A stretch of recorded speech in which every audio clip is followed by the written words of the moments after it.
Welcome to this spoken tutorial on get variable.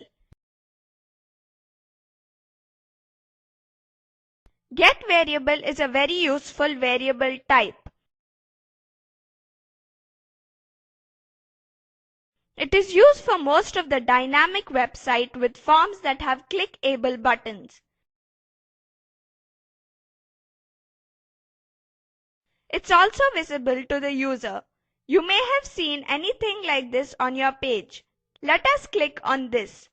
You may have seen something like this, a question mark. Say for example, name equals Alex. Something similar may have appeared in your address bar. You may have seen and something else as well. For example, your name equals Kyle. This is the get variable. What it basically does is, it takes submitted data from an HTML form, puts it in the storage which you were supposed to use, and it's just in your address bar. The get variable has limitations. It can only be 100 characters long. It is visible to the user, so it's not good to use it for a password. Now, to create the use for this, you don't need to declare it as the other variables in PHP. I'm going to say echo, then a $, an underscore and a get. And in square brackets, you need to write the name of the variable, for example, my name. This is all I need to basically echo out, which is what has been posted in a form. Even though I don't have a form, I can still mimic this. What I do is I put a question mark and I say my name is equal to Alex. Then I press enter and the data is displayed. The same way I can write Kyle or any other name or variable I want. It can be numbers, letters or strings. Now I'm going to show you how to submit a form using the get method.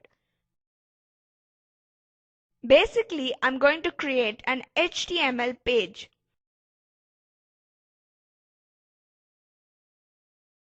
I'm going to have a form and the action of the form. If you haven't learned HTML already, it would be very useful to learn it before you start working with this. The action is going to be in the same pace that we're working with. This method is going to equal get because that's the method we're using. Finally, you can end your form like that. We're going to need an input box and its name is very important. I'm going to call it my name, which is the variable that's going to appear. We're also going to need a submit buzzer. In the input type submit, put some user-friendly value like click here. Refresh it and there you go. Just leave this as it is. Let me type the name Alex and click here. You can see this is changed here. It is giving my name, which is the name of this box here. Also, it's giving the value of what I've typed in.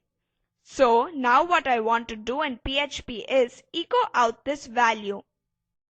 I'll start quoting underneath this HTML. It is possible to incorporate PHP and HTML on one page, so long as it's not between PHP tags, unless it's in an echo function. Now let's say name is equal to $, underscore get. And in my name, I better mind this has to match this. Otherwise, you won't get any response. Then just say echo and your or just hello and then name.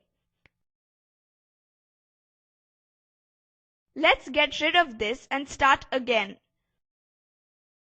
We've already got hello. And using an if, I'll type in Alex since I clicked that. This is how Alex appears. But now we've a problem.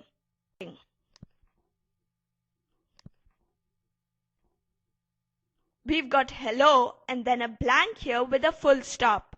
We want to get rid of that. You just have to say if name because we've already got one line. We don't need curly brackets and name itself is present.